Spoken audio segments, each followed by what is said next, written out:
Iran ने पाकिस्तान के साथ तनाव के बीच एयर डिफेंस ड्रिल शुरू कर दी है।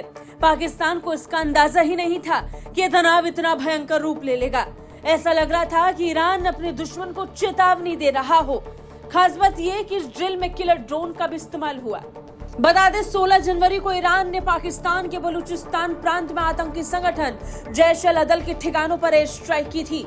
इस्लामाबाद ने इसे लेकर जानकारी दी और बताया कि इस हमले में उसके 2 नागरिकों की मौत हुई थी और 3 महिलाएं घायल हुई। इसके जवाब में पाकिस्तान ने भी ईरान में हवाई हमले किए और इसके बाद दोनों के बीच में विवाद और भी ज्यादा गहरा गया। 18 जनवरी को दक्षिण पूर्व ईरान में पाकिस्तान के जवाबी हमलों में 9 लोग मारे गए, जिससे क्षेत्र तनाव और ज्यादा गहरा गया।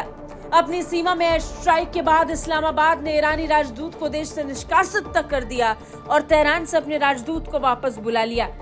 अब ईरान अपने एयर डिफेंस ड्रिल के दौरान विभिन्न मिसाइलें लॉन्च कर रहा है और ड्रोन अटैक का अभ्यास कर रहा है।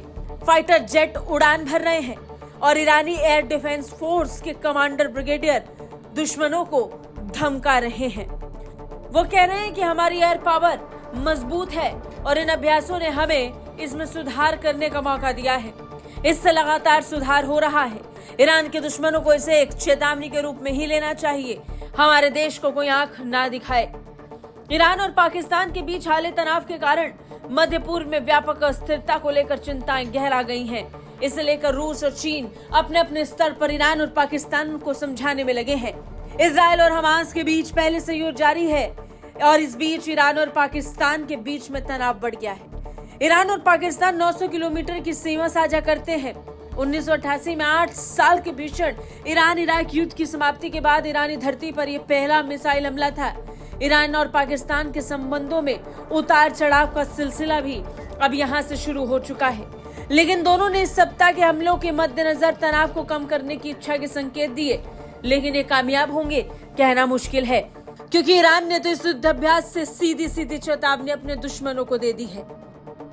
दोनों देश द्वारा एक दूसरे के क्षेत्र में आतंकवादी ठिकानों पर हमले के बाद पाकिस्तान के शीर्ष सैन्य अधिकारी सुरक्षा स्थिति की समीक्षा करने के लिए एकत्रित हुए, तो वहीं दूसरी तरफ ईरान की सेना भी अपने स्तर पर तैयारियों में लग गई है और राजनयिक स्तर पर दोनों देश की सेनाएं आपस में बात करने की कोशिशों में जुटी हैं। ईरान के विदेश मंत्रालय ने अपनी सीमा में पाकिस्तान के ड्रोन हमले की निंदा की थी और इसे अस्वीकार्य बताया था। तेहरान ने कहा कि हम पाकिस्तान के साथ अच्छे पड़ोसी और भाईचारे की नीति का पालन करते हैं।